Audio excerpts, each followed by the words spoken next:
Okay, so once again we have my 2009 Honda Shadow Aero 750.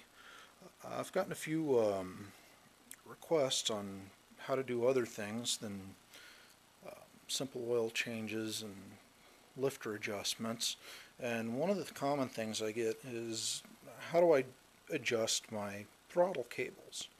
Well, I didn't really know, so I spent some time looking into it and decided I'd come up with this quick tutorial.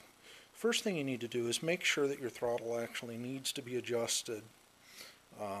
You know, this is going to be your own personal preference, but you know, as you can see, I mean, I've got a fair amount of play in mine. Being that this was my first bike, I never really thought about it or considered it too far out of what I expected to be normal. But some experienced riders have told me that it was a little excessive. You know, in checking anything, you know, when you're adjusting a cable, you always want to make sure that, you know, it's not just binding up in one particular position, you know, because you do have to be able to turn your bike. So what we do is we sit on the bike and we rock the handlebars from left to right, and we check our play, you know, or a bit of wiggle to make sure that it exists on both left and right turns.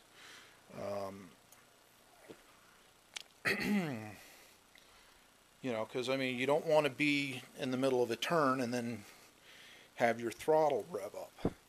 Now, as we can see on this bike, there's two cables that come off of the switch box, which is pretty much standard on any bike. There's, I guess, the idle return cable, and then there's the throttle cable itself. You know, in order to adjust this throttle cable, you know, I don't know if you can see it or not, but I mean, there's a fair amount of, you know, there's a bit of play in the cable sheathing itself. This bike has never been adjusted since I bought it. I'm not sure if maybe the place I bought it from didn't adjust it properly to begin with or what. But anyway, in order to adjust it, you need two wrenches. You need a 10mm and an 8mm, at least on this bike. And we've got a little jam nut here. And we simply back off the jam nut. You know, on mine it's already almost bottomed out here. And then you take your 8mm wrench and you basically just split the two apart, and then, you know, spread your stuff out. And you have to back that one off the shoulder.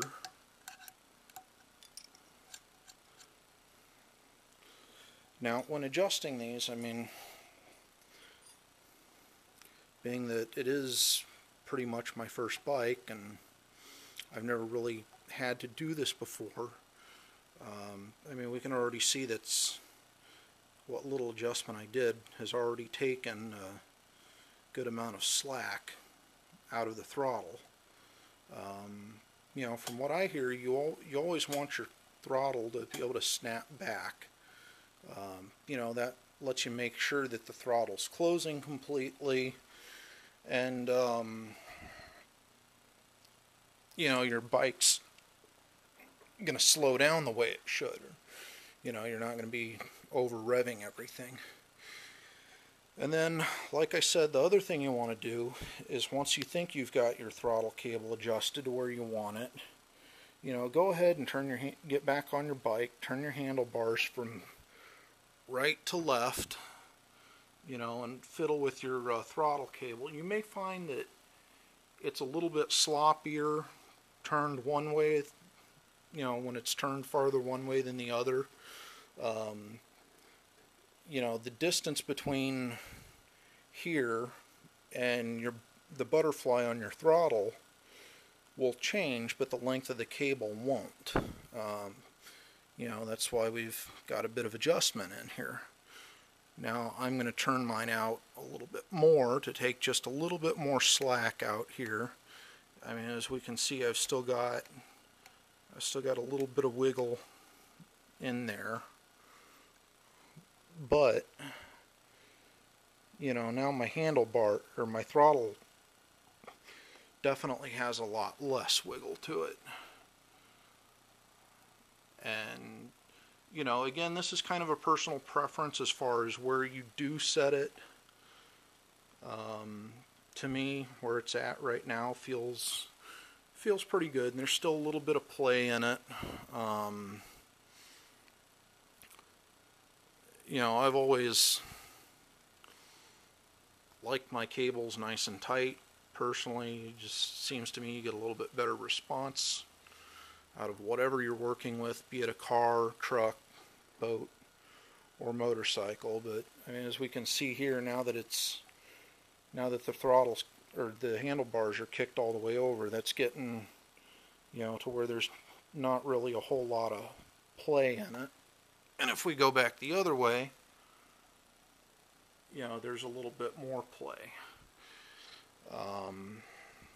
You know, but again, based on my preferences, I'm going to leave it here.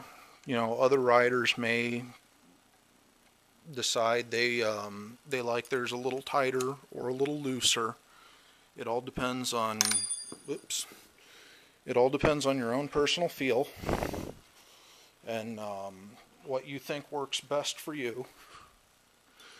Again, you know, this isn't something I'd really say, you know, yeah, go ahead and over tighten, because you don't want to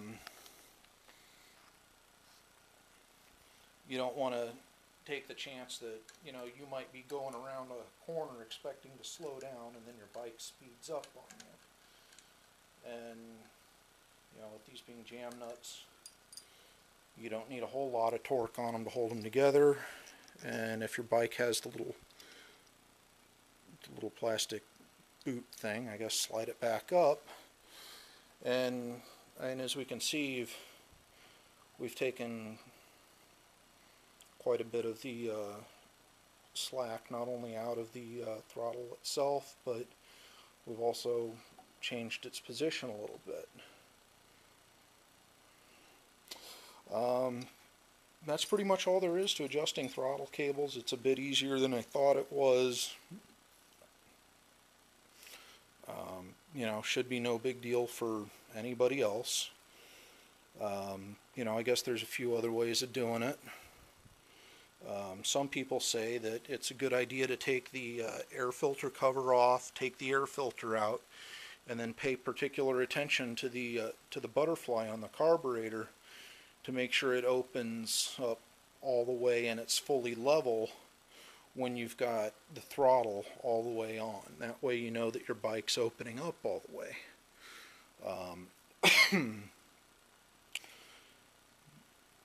You know, me, I'm just doing it the quick and easy way.